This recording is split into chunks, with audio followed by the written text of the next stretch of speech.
Olá, eu sou o professor Marlos, de Sociologia, e hoje nós vamos ter uma aula de introdução aos clássicos dessa disciplina, que são nossos autores Karl Marx, Durkheim, Weber, né?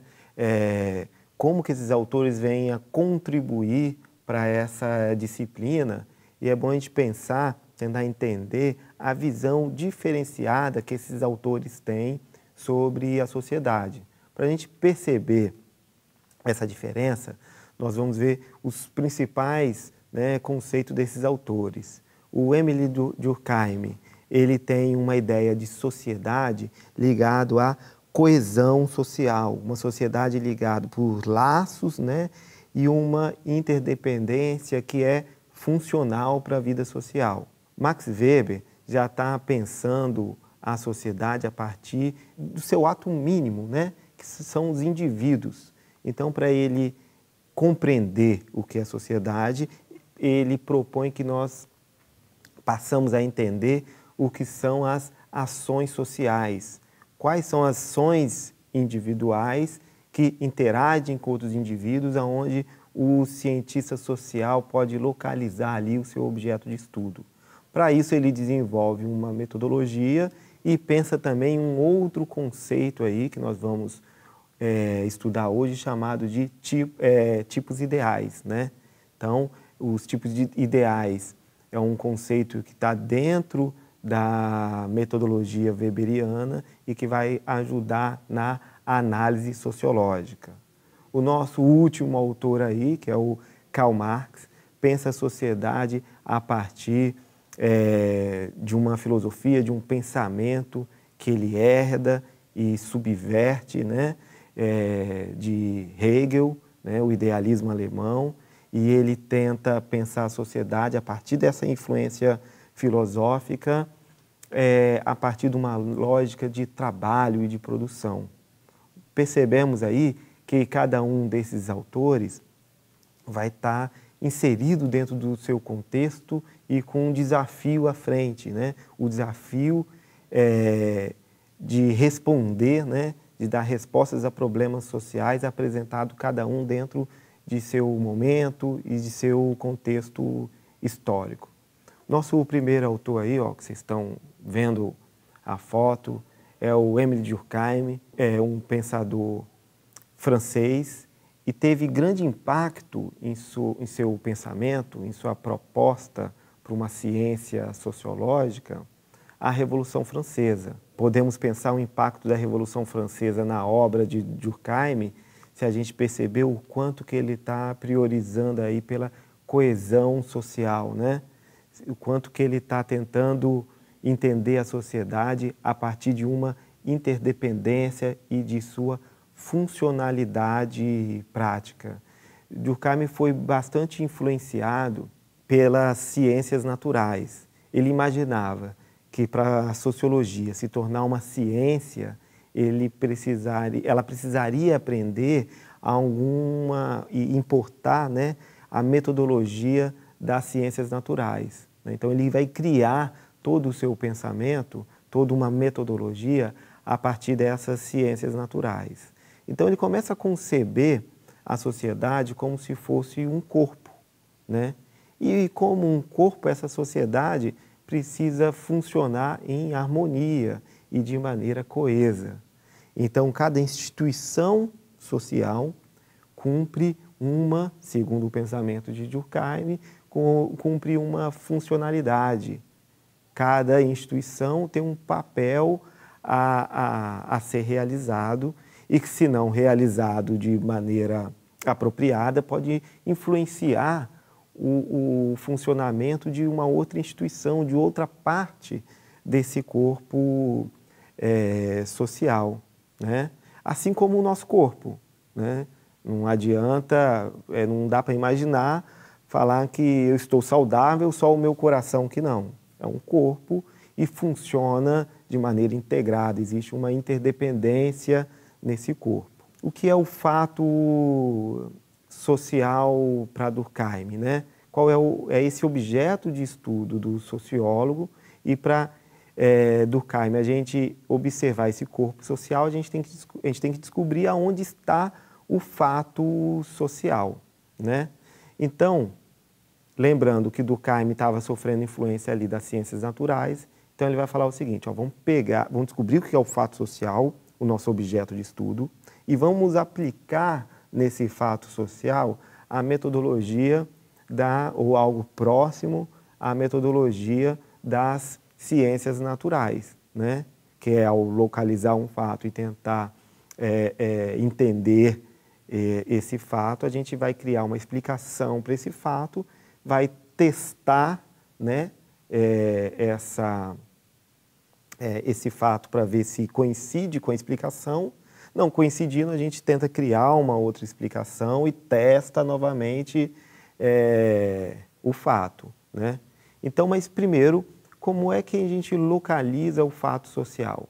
O Durkheim dá três características do fato social. A primeira característica é que o fato social ele é exterior ao indivíduo, ou seja, o fato social não está em mim, não está em você, mas é exterior a gente.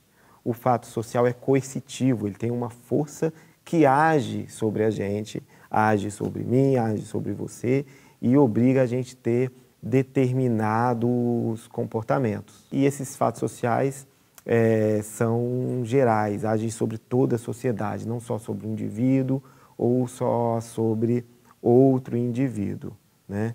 Então, para o Durkheim, ao tentar estudar a sociedade, temos que localizar o fato social, são essas três características. Então, vamos pensar num exemplo do que seria um fato social, né?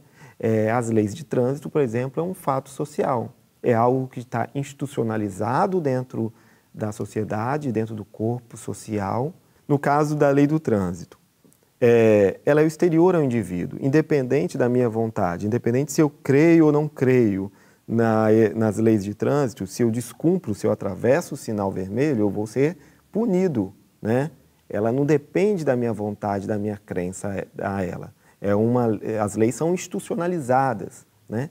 E caso eu não cumpra essa lei de trânsito, aí vamos para a nossa segunda característica, né? Ela é coercitiva, ou seja, ela exerce uma força sobre o indivíduo.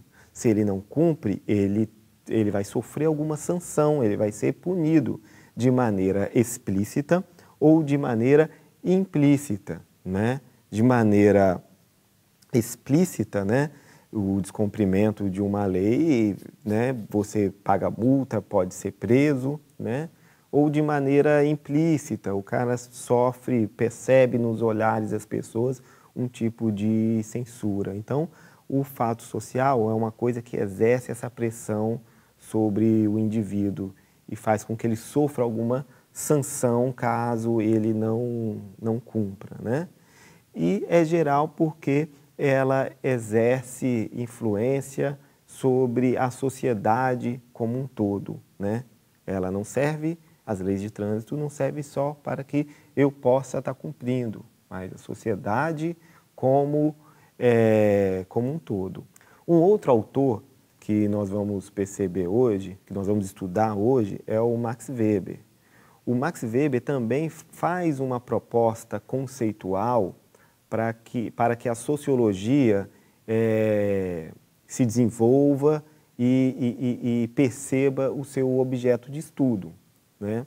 Só que o Weber, ao contrário de Durkheim, ele acreditava que a sociedade tinha uma singularidade, que ela era diferente. Então, nós não poderíamos usar métodos semelhantes aos das ciências naturais. Então, ele propõe uma nova metodologia de investigação científica. Então, percebemos aí que ele não vai se utilizar dos fatos sociais. Ele propõe uma outra metodologia baseada em um outro conceito, né? O conceito proposto por Weber é o conceito de tipos ideais. O que são os tipos ideais? Vamos dar uma olhada. Vocês estão observando aí essa figura simpática aí é o Max Weber na sua juventude.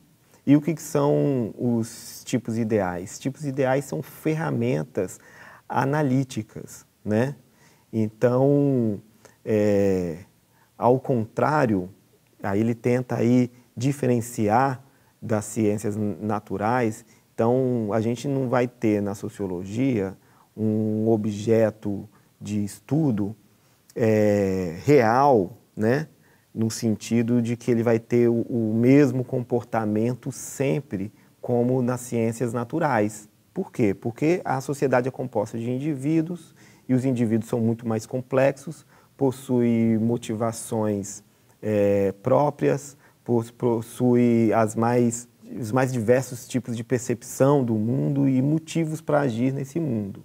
Então, como que a gente vai estudar algo tão complexo e singular como a sociedade? O sociólogo precisa criar tipos ideais. Tipos ideais são o quê? São ferramentas que o cientista social cria para auxiliar o seu entendimento da dinâmica social, certo?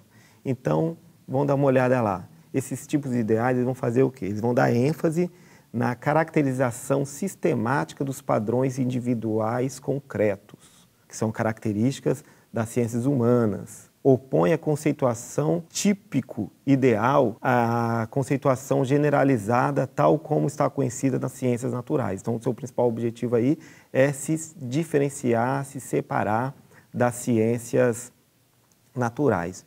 Como que isso funciona? O cientista social, ao observar um fenômeno social, um fenômeno político X, por exemplo, né? Vamos supor que o Weber esteja analisando uma eleição, né? Então, ele quer ali entender o comportamento, o resultado daquela eleição e o que motivou determinados eleitores a votar no candidato X ou Y, né? Então, o candidato ou os candidatos X e Y, eles vão ser apresentados na análise weberiana como tipos ideais. Como tipo ideal, nós temos esse eleitor se motiva por essa e essa características, valores religiosos, né? Agora, em contrapartida, nós temos esse eleitor aqui, Y, que é um tipo ideal, não é um eleitor que existe na prática, né? É usado como exemplos eleitores que existam na prática para ser colocado ali, né, numa estrutura de análise e para que a gente possa entender a realidade social. Então, é importantíssimo para Weber a compreensão dos tipos ideais. A partir desses tipos ideais, né, que são ferramentas criadas para análise do fenômeno social, ele cria um outro conceito importante, que é o conceito de ação social. Veja bem, de início, o Weber está se diferenciando de Durkheim falando o seguinte: não existe essa de falar que a sociedade é como um corpo, né, é onde os fatos sociais que vão influenciar nas ações dos indivíduos. O indivíduo, como ser humano, ele é complexo e tem motivações diversas, certo? Então, nós temos que entender as motivações desses indivíduos, né? Como que nós vamos entender as motivações desse indivíduo? Nós vamos criar um tipo social, né? E a partir desse tipo social vamos tentar descobrir o que motivou esse tipo social. A motivação desse tipo social, para Weber, é o que ele chamou de ação social. Então, vamos dar uma olhada o que pode influenciar na ação social. Primeiro, vamos entender, não é toda ação que o indivíduo faz que vai ser uma ação social. Para ser uma ação social, essa ação tem que estar direcionada à ação de outro indivíduo. Precisa ter o quê? Uma inter-relação ali para ser uma ação social. Então, essa ação pode ser tradicional, motivado por hábitos e costumes. Essa ação social pode ser afetiva, determinada por afetos e estados emocionais. E essa ação social também pode ser racional, de dois tipos. Essa ação social pode ser racional ligada a valores e a ação social pode ser racional orientada por fins. Então, por exemplo, num caso que a gente já estava pensando das eleições, né? o indivíduo que vota no candidato A e B porque acha que esse A e B corresponde os seus valores tradicionais ligados à sua igreja, ele está tendo uma ação social tradicional. Mas existem outras motivações que podem levar o indivíduo a uma ação A ou B, né? Como as ações afetivas, são ações ligadas a estados emocionais, né? A raiva, carinho, né? Mas também existem as ações sociais racionais, né? Com o objetivo de alcançar determinados valores ou alcançar determinados fins, né? O que são os valores para Weber? Os valores é a crença consciente, aí que é interessante a gente pensar a diferença aí do afeto para o valor, né? O afeto é um estado emocional, então ele nem sempre é consciente, enquanto os valores é a crença consciente em determinado valor, em determinada crença, né? E as ações racionais orientadas a fins. Nós não estamos querendo encontrar algo que é para a gente valoroso enquanto crença. Essa ação é alcançar algum objetivo, um emprego, comprar um carro, né? Percebo que para Weber, a sociologia, ela tem como objetivo, ela tem como um objeto mínimo aí, né, uma molécula social que é o indivíduo. Então, o cientista social para Weber tem que entender as motivações desse indivíduo para poder entender o fenômeno social. Como que ele entende a motivação desses indivíduos?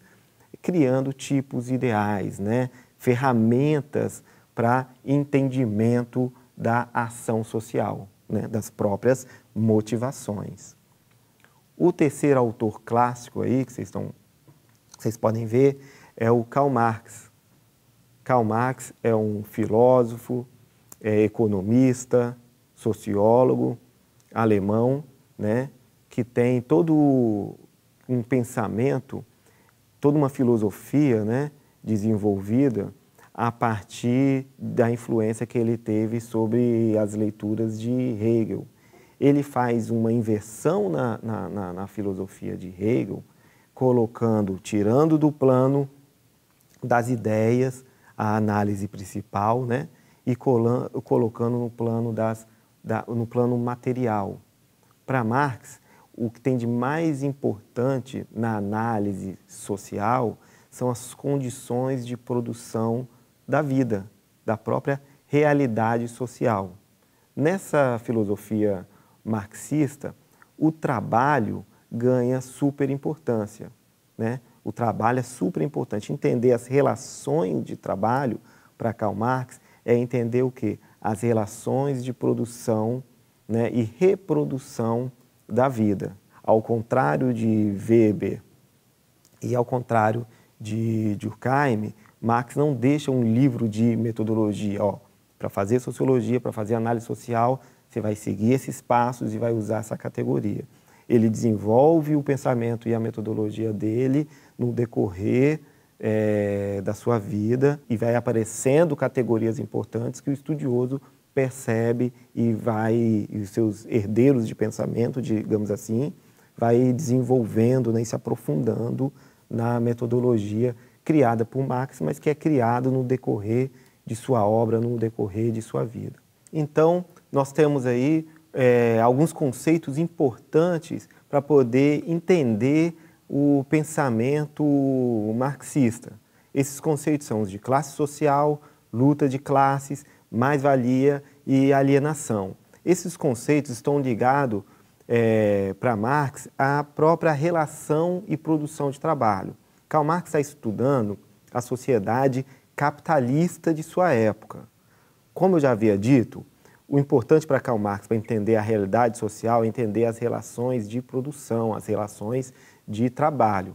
E o que caracteriza a sociedade capitalista para Karl Marx é a relação principal entre os donos de meios de produção e o trabalhador, o patrão e o empregado. Para Karl Marx, nós podemos pensar a lógica de produção a partir de três conceitos, né, a partir de 3 pontos, que para o trabalho existe para ele a força de trabalho, né, o objeto de trabalho, aquilo que vai ser trabalhado, né, e os meios de produção para se trabalhar. Então, a força de trabalho é a força que eu emprego para transformar a natureza, para trabalhar, para gerar riqueza. O objeto de trabalho é onde eu vou empregar a minha força, né? Enquanto os meios de produção é aquilo necessário para que eu possa realizar o meu trabalho. O pátio da indústria, as máquinas, né? Isso são os meios de produção. A estratificação da sociedade capitalista em classe existe a partir daí. Então, existe uma classe que possui os meios de produção e uma classe que não possui condições de produzir, então ele precisa vender a sua força de trabalho. Essa é a relação principal de trabalho, segundo Marx, na sociedade capitalista. Então, nós temos o nosso primeiro conceito, que é o de classes sociais, que é definido assim para Karl Marx. A sociedade capitalista é organizada em classes, né? Porém, essas classes sociais, elas têm interesses divergentes, elas têm interesses antagônicos, né? Enquanto o objetivo do patrão é produzir, ou melhor dizendo, é lucrar cada vez mais, o objetivo do empregado é receber o necessário para a sua sobrevivência. E esses interesses entram em conflito por causa de um conceito que ele cria chamado de mais-valia.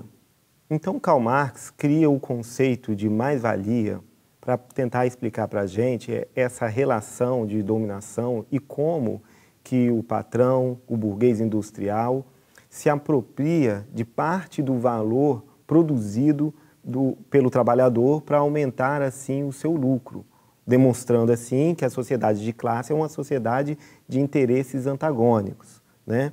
Então, para a gente entender melhor o que é mais-valia, vamos tentar criar um exemplo aqui. Vamos supor que eu seja um marceneiro e vou produzir uma mesa.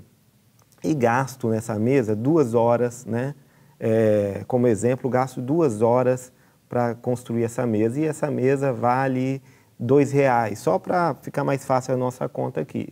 Então, 2 horas de trabalho na mesa, eu produzi R$2 a mais ali. O meu patrão vai vender essa mesa.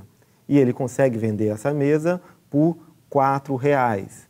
Então, ele pode me pagar as 2 horas, ou seja, os R$2 que eu gastei ali do meu tempo trabalhando, produzindo, e ficar com 2 horas ali, R$2, para ficar com o seu lucro.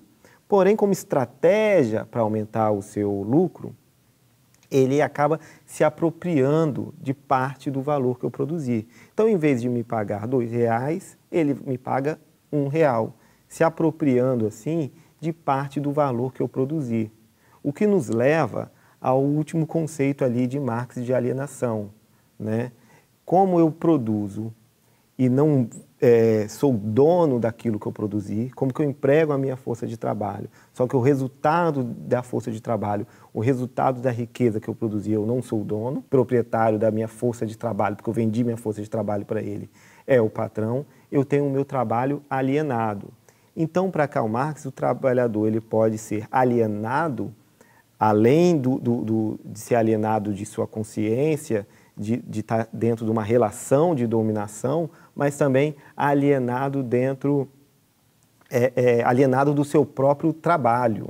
Deixo aqui para vocês a bibliografia básica e uma sugestão de leitura, né? Usamos para essa aula os textos aí dos livros didáticos Sociologia em Movimento e Sociologia Hoje.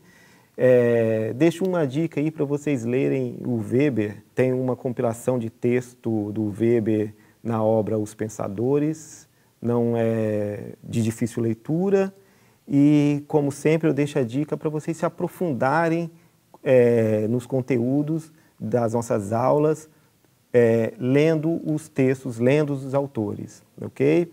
Obrigado e até a próxima.